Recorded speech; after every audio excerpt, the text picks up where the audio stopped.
an unplanned stream. As you can see, still in my work outfit. I pretty much came right from work, went right to a meeting, and now I'm here. And I am blathering just a little bit in the beginning, since this is an unplanned stream, to give anybody who wants to be on live an opportunity to hop on. But it's not necessary, because everyone can watch it later if they wish. Though I love interacting with your comments. So I do hope that some people do hop on. Now, my comments today, I'm not going to say that they were not prompted by a specific discussion that happened today, but I am going to say that they are not specifically about that discussion. And it was a discussion with a friend. I'm not going to name names, because I'm not trying to call anyone out. So if you happen to be the friend and you recognize what prompted this stream, please do not take it personal. This is something I've been thinking about for a while, and our conversation just gave me the inspiration that this would be a great thing to talk about. And I do hope you hop on the screen, but I'm not going to out you, because, again, this isn't really about that conversation. This is about something where my perspective has changed on some things. So, first, let's do I have my caption set up? Yes. First, let's do the mandatory grifting, because what would it be without that? On the screen, there is how you can support me if you like this type of content. Certainly, if you're a Libertarian Party member, I don't think there's anyone else who gives you more inside baseball than I do. You don't have to always agree with me. I don't always agree with me, as I like to say, but I know that I get emails all the time that people tell me that they've learned more about the inner workings of this party from me. Here I am again, always worried if I have something in my teeth.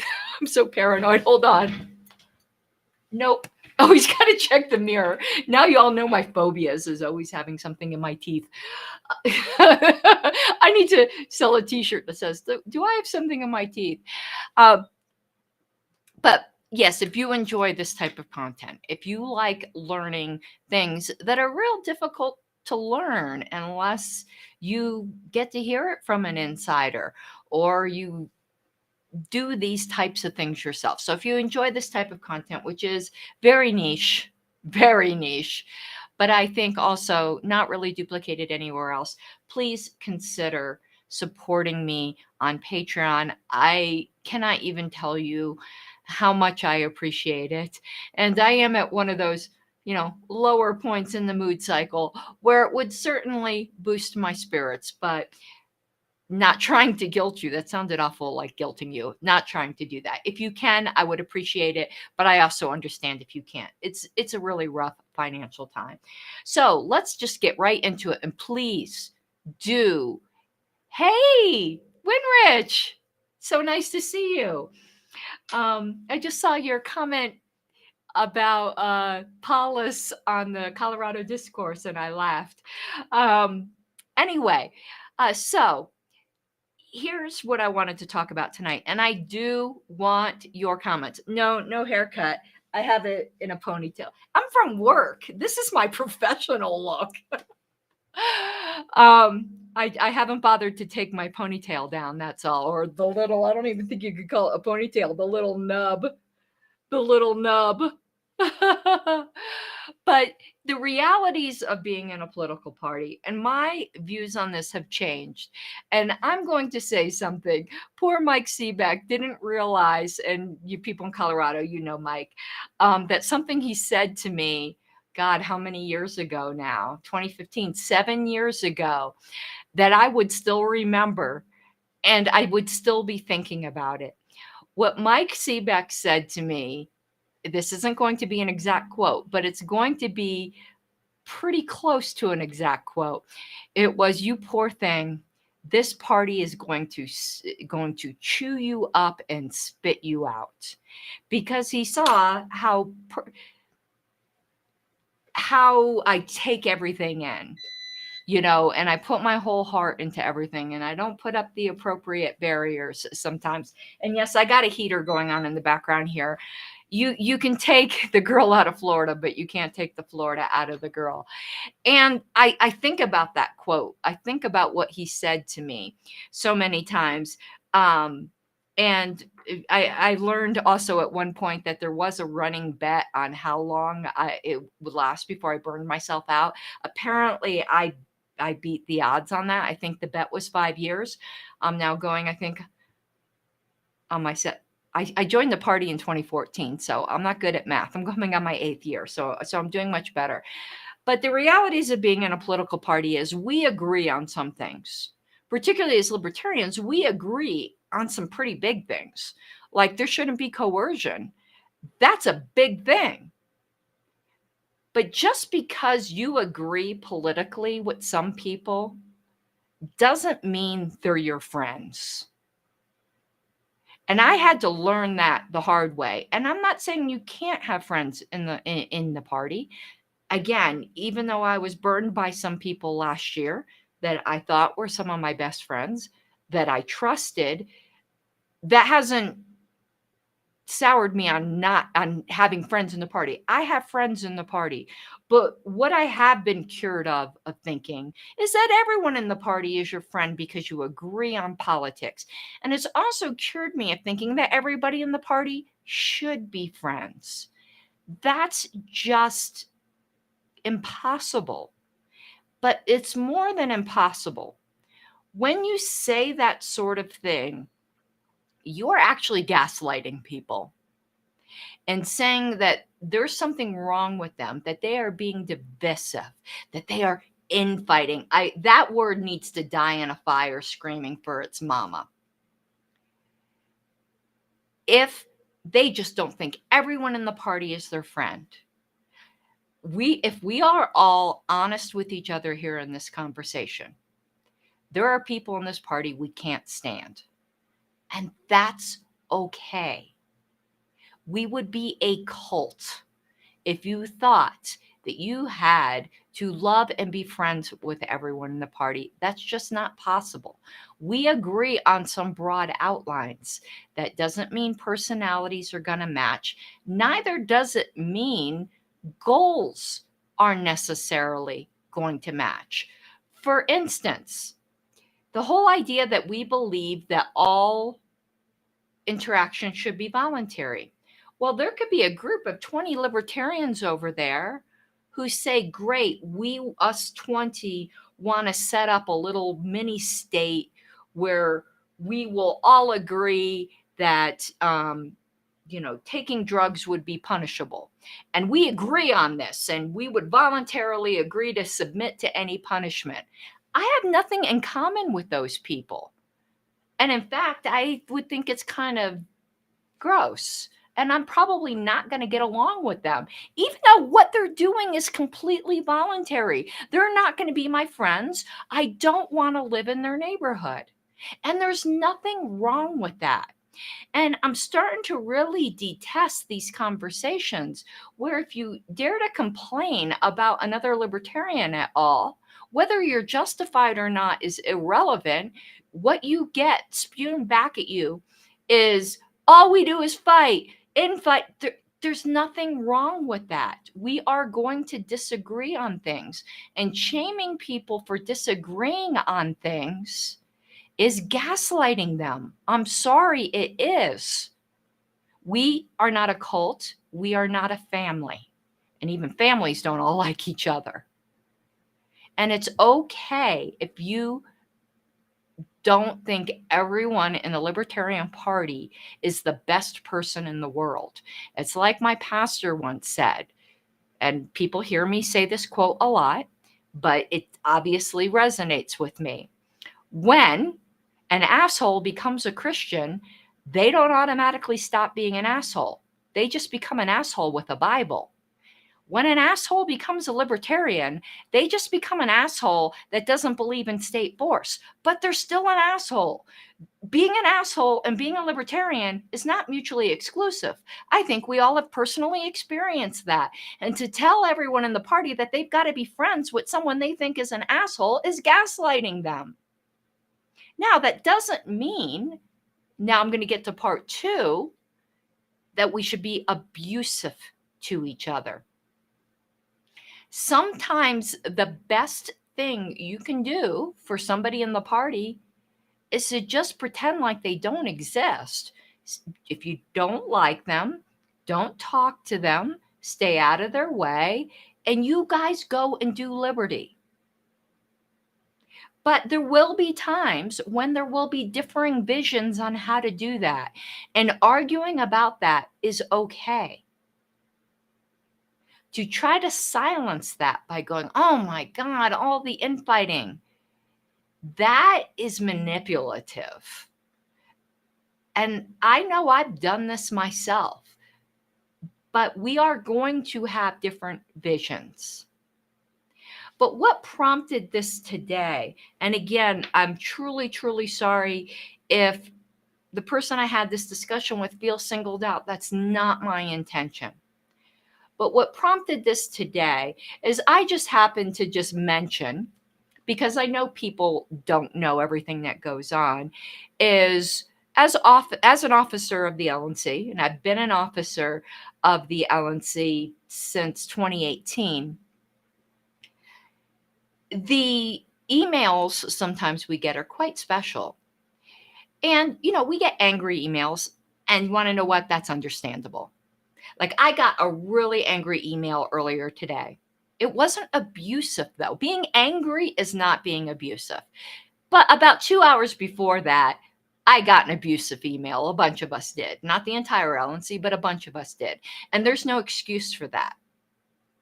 There is absolutely no excuse for that. You can be angry. You can be strong. You could even say, I think you guys are completely incompetent. Actually, that's not an abusive email. I think we all know abuse when we see it.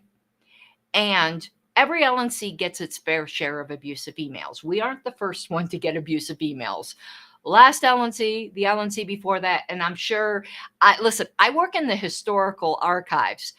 I have the letters before. If you think libertarians just started acting this way, let's just say humans, not just libertarians, there's a box of some spicy letters in the historical archive where some libertarian at home was super pissed off and they got out their typewriter and was like, single spaced, both sides, 10 pages, put a stamp on it and sent it to headquarters. I shit you not. So this has always been going on. Disagreement is fine. Abuse is not. And some of these letters are from people who are still in the party today, sending shit on social media. Nothing has changed. Nothing has changed. But for me to make a post that says outright abusive emails get sent to the LNC, and for the response to be, well, both sides just need to step back. No, when it comes to abuse, there isn't two sides. There's a wrong side and the other. And I'm not saying the other side is right, but they're not wrong. The abusive person is wrong, period. There are not two sides that are both equally culpable here. And we should not be tolerating outright abuse. Now, I know some of us will disagree on exactly what constitutes abuse. I know that. At the edges, it can be tough.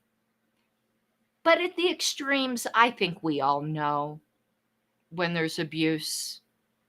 And that shouldn't be tolerated. And that was what I happened to be posting about today. But to be told that we all just need to get along is me being told that I need to just get along with my abuser. And it's not just abusing me. I don't like calling my abuser because that sounds like almost like a domestic violence situation. I'm not talking about that. but since it's just me talking with you, I'm going to use this terminology, but just understand the email wasn't just to me. No, that's not right to tell someone that they just need to get along with their abuser. You are further perpetuating that when you do that. No, that's not right. And no, there's not two sides when it comes to that. So I think we need to stop and step back and realize we are not all going to be friends, but we can, in professional disputes, treat each other professionally. That doesn't always mean you're going to be the nicest person, but you don't have to be abusive. And again, I know there's going to be some disagreements on that, and we all are going to fall short of that. But there's ones that we get, now come on, that there's no question are abusive. But I think we need to stop shaming each other for having disagreements. There is nothing wrong with that. That just means you're human. And that is the reality of being in a political party. There are going to be people you think are assholes in the party, and that's okay. You're not a bad person for thinking that. And I wish people who keep trying to make the people who've been at the receiving ends of some really bad behavior told to just suck it up, buttercup, and get along are enabling sociopaths. Because unfortunately, there are some in every group. We're not unique when it comes to that. So we're not a cult. We aren't all going to pretend like we love each other. But we can, in professional situations, act better.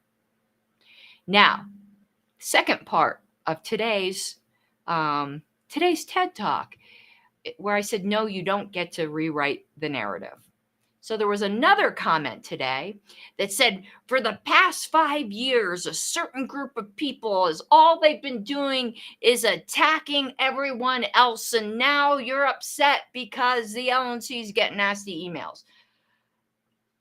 First of all, I'm not upset that the LNC is getting nasty emails. I could tell you when I get them, there's two feelings that I feel when I get those emails. One is pity, because I can't imagine being that bored. And I think there's something broken inside of people who act like that. The second one is humor, because some of them just like aren't even good abuse. It's like, if you're going to abuse me, at least like be creative about it, you know? But anyway, it's pity and humor. If I don't think that's the reaction that the emailers are looking for, but that's the reaction that I have. I know some people on the last LNC got really, really upset. I'm not going to tell people how they should feel, but that's not the reaction that you're getting out of me. I can't imagine being that bored. But on this whole thing, yeah, let me give you a create. Casey Jones. I used to own a theology debate forum, and there was one great insult. Now, you guys might not think it's great, but when you're on this is a B bulletin forum for those of you who have been around the web for a while, and those could just turn into flame wars, okay? But one guy said, I hope I'm going to remember this. This was a very creative insult. You are a grotesque example of what happens when the brain dies, but the body keeps on growing. And I just thought that was a great creative insult, rather than the types of insults that were flying around the forum at that time. This is probably back in 2003, 20 years ago. And I still remember that. It's like,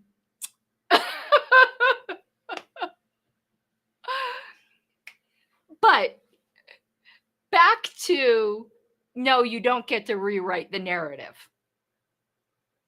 No, it hasn't been that some caucus has just been insulting people for 5 years. Let's go back to where this started, shall we? Because I am not letting you rewrite the narrative. This all started when a former chair, I think I have all the formers right, Nick Sarwark, decided he was going to go on Twitter and, as party chair, just start attacking other libertarians and picking fights for no reason. And then those people fought back. You will not rewrite that narrative. You will not gaslight me into saying, oh, that isn't how it went. That's exactly how it went. And that however many former chairs got all cocky with his Mulan lob. Come and take it. Well, guess what?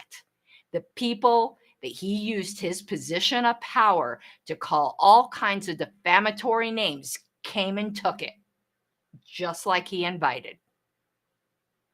You do not get to rewrite the narrative. And no, this didn't happen overnight. But I want to show you something that was published on Reason from that particular side of the aisle, that I didn't see all these people right now complaining about how some caucus has been insulting them for 5 years.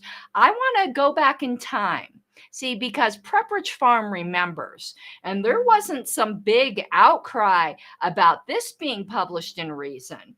Let's pull this up here. I want to remind you guys how a certain segment of the party was treated. Let me find, hold on, I didn't have it right on I got to find where I stuck it on my screen. I think it's on Safari. Yep, it's on Safari. So let me pull up this article in Chrome, because that's what I'm in right now.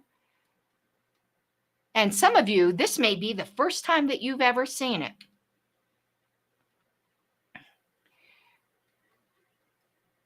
Okay, we're not going to go through the whole article, though there's some funny Nick Sarwark quotes in here, considering the way he acts now. But share a tab, a Chrome tab. Okay, so this article, well, we'll look at the date. We're going to pull it up right now. Reason Magazine. Okay. All right, you are seeing it. So, Libertarian Party rebuffs Mises uprising. And this is dated 2018. This was the election when I was first elected secretary. I was part of the Radical Caucus at that time. It's an interesting thing to go read. It's pretty funny where you'll see how zealously defends Bill Weld, and the fact that, CFR Bill Weld, Hillary endorsing Bill Weld. And I'm going to highlight here, look, and we should not push out people who are willing to help. But what did he end up going and doing? Name calling people, calling them alt-right adjacent, claiming they had something to do with Charlottesville when they didn't. I remember the way he abused the Covington kid. I remember, but this isn't the part I want to highlight. What I want to highlight is a little song that was sang at that convention that sums up the attitude that led to exactly where we are now, and where these people who are now trying to paint themselves as the victim because the people they bullied for years finally banded together and said enough. But there was no big outcry about this, was there? We're gonna scroll down. Okay, a long time LP here. It's gonna be this part. I'm gonna highlight it. A long LP hand in 2016, Gary Johnson, right-hand man Tom Mann, sang to me right after the vote. The Mises came over the mountain. The Mises came over the mountain. The Mises came over the mountain, and the Praggies kicked their ass. Oh, that's real kind, isn't it? Where was the outcry then? Who was name calling and picking on people and mocking people? You do not get to rewrite this narrative. And everyone was just fine with this. Actions have consequences. And he never got rebuffed for that. So this was not started by the Mises Caucus. It was a group of people that were being attacked by party leadership and those who happened to win at convention. And they did. They won at that convention. The Prags certainly won at that convention. And this is the way they acted. So just remember a little bit of history, because one thing you're not going to do is you're not going to have the historian forget history, because I'm not going to forget history, and I'm not going to let you forget it either. So you don't get to rewrite it.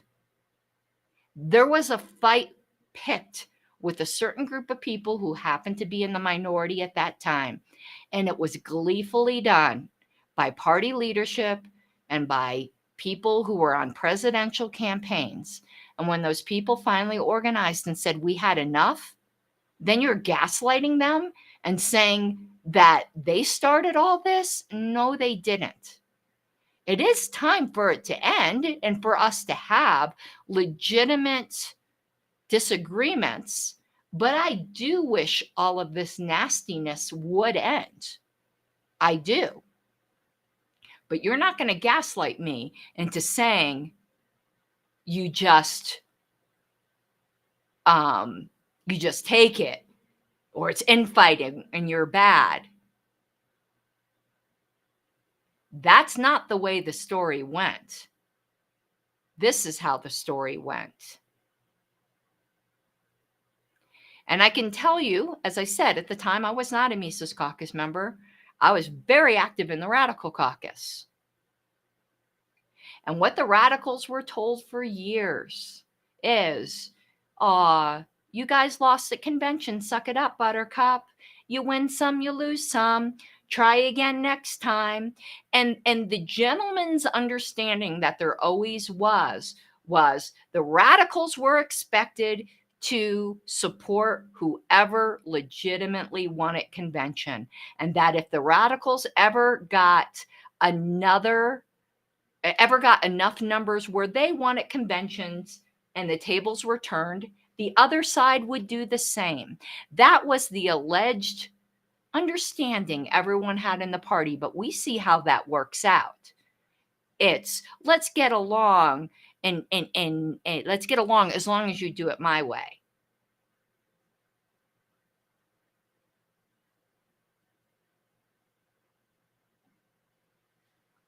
Because let me tell you a fact. Right now, there are people actively working to make the party unsuccessful. It's that meme, which I should have pulled up. The party takes up all of my time. I don't even know what movie it's from, but it's the black guy shooting the guy on the chair, and the meme that's always made for it. So it's the people who are really upset that they lost at convention, shooting the Libertarian Party on the chair and then going, why did the Mises Caucus do this? There are people actively working to sabotage the party and that are pointing at the results of their sabotage and blaming it on other people. The whole thing's a huge exercise in gaslighting, and I'm not buying it.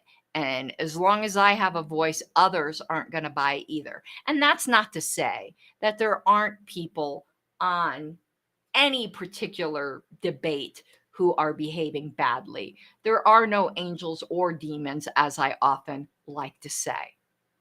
But you're not going to rewrite this narrative. Because what it is cry bullying at this point. Because the group of people that finally got the numbers to be successful at convention had been crapped on for multiple years. But you want to know what they didn't do? They didn't try to actively sabotage the party that whole time and tell people to stop donating and do this, whereas another side is.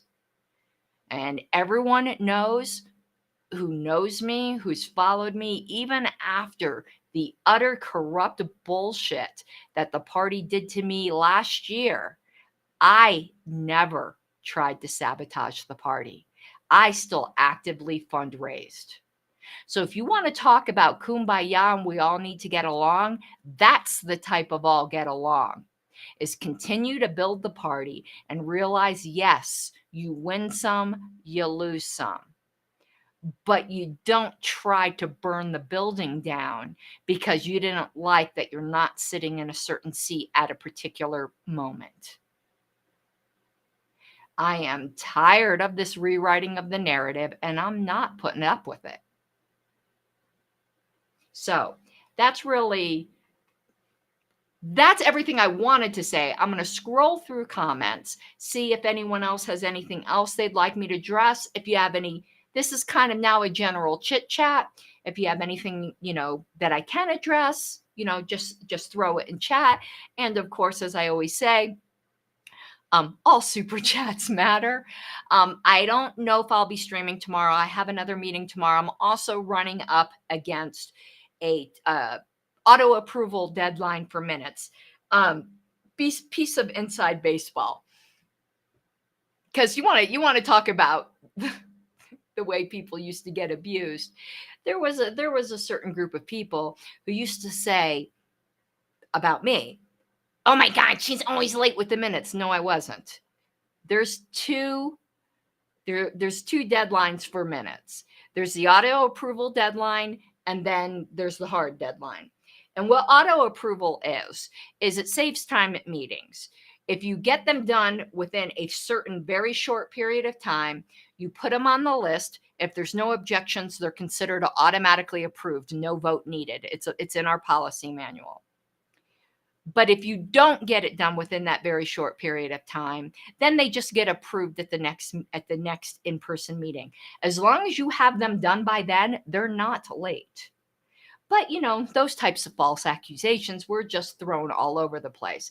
But I can tell you, this term, I've done all of the minutes, including correcting past ones, within the auto approval window. And the auto approval window for an in-person meeting is 20 days.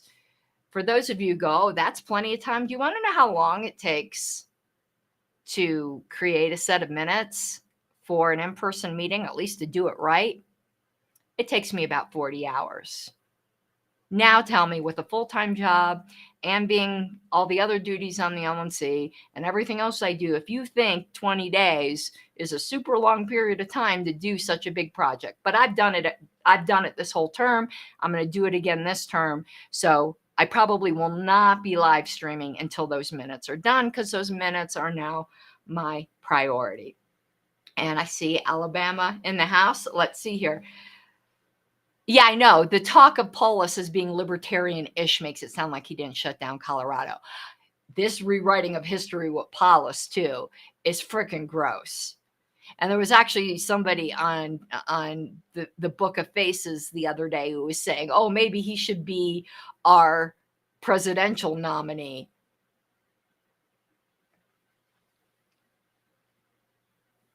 Oh my God. No, thank you. Okay, let me pull up chat in my little window here to make sure. Yeah, Pulp Fiction. That is, I think, what that scene is from. I have so little time to watch movies and things these days. I think I caught everything. So I'm just going to give it a few minutes in case there's any questions or comments. You guys know how much I appreciate you being here and coming to these chats, and very well attended, considering there was absolutely no notice given of this. But this is just really something I had wanted to address. All right. Well, it seems like, God, you guys are awful quiet for libertarians. Oh, what are you up to? What are you up to? All right, y'all. I am going to get going. I do hope you have an awesome night. And if we don't chat before Thanksgiving, I hope you have an awesome Thanksgiving. I think 20 days. So what date is today? It's the 21st. So I got 5 more days to finish those minutes. So I probably will not speak to you before Thanksgiving, but I might. I get a wild hair. I get a wild hair up my rear. So you never know. But if I don't, I hope you have an awesome Thanksgiving and go out there and fight for liberty. And if there's someone you don't care for, just avoid them. It's a wide world. There's plenty of room for everybody. You don't need to get into these confrontations. And if you are so bored that you're sending abusive emails, Lpedia, they need you as an editor. That'll suck all the energy right out of you. Bye bye.